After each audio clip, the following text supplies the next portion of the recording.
បាទសូមគោរពជំរាបសួរប្រិយមិត្តអ្នកស្ដាប់ទាំងអស់ជួបខ្ញុំសាជាថ្មីម្ដងទៀតនៃរឿង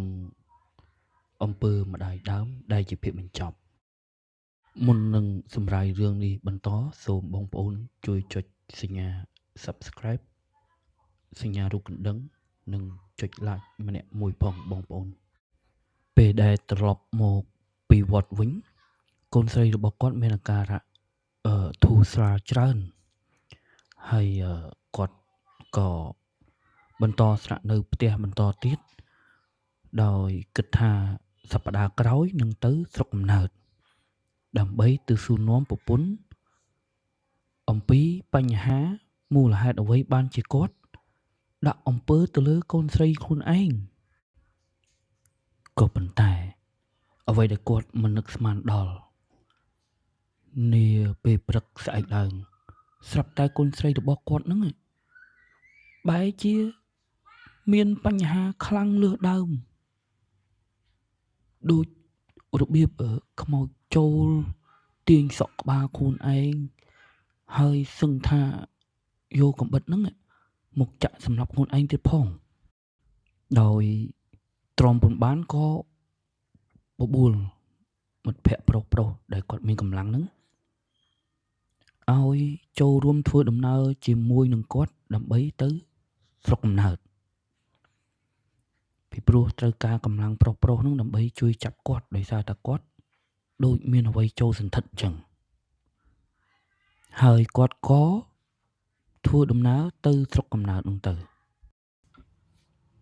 មិនយូរប៉ុន្មាន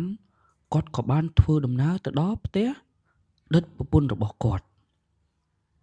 ពេលនោះគាត់មានអាការៈដូចថាខឹងយ៉ាងខ្លាំងក៏មានការប្រកែកប្រណាំងគ្នាចុះឡើងទៅប៉ុន្តែអ្វីដែលគួរឲ្យសោកស្ដាយបំផុតគឺបងស្រីមានអារម្មណ៍ថាអាណិតកូនស្រីខ្លួនឯងមិននឹកស្មានថាកូនស្រីខ្លួនឯងមានសភាពបែបហ្នឹងអញ្ចឹងណាដោយអាណិតកូនខ្លួនឯងពេកក៏សារភាព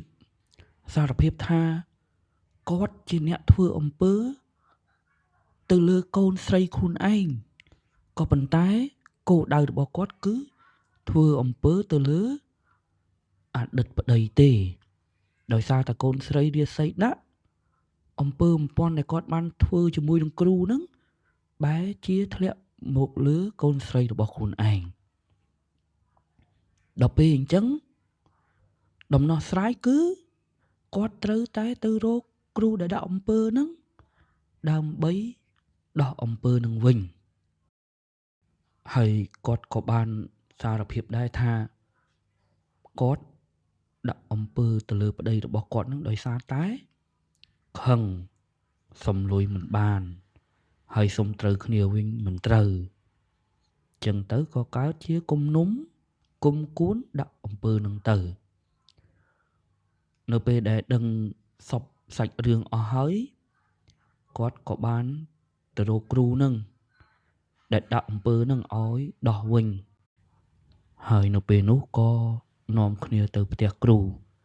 ដើម្បីឲ្យគ្រូនឹងជួយដោះអំពើនឹងវិញហើយមិនយូរប៉ុន្មានលោកគ្រូក៏បានរៀបចំពិធីរបស់គាត់ដើម្បីនឹងដោះអំពើឲ្យប្អូនស្រីនឹងជានាធម្មតាវិញហើយបន្ទាប់ពីដោះអំពើនឹងហើយប្អូនស្រីក៏ត្រឡប់មករកសភាពដើមវិញធម្មតាទៅនេះគឺជាសារមួយដែលអាចនឹងផ្ដាំផ្ញើដល់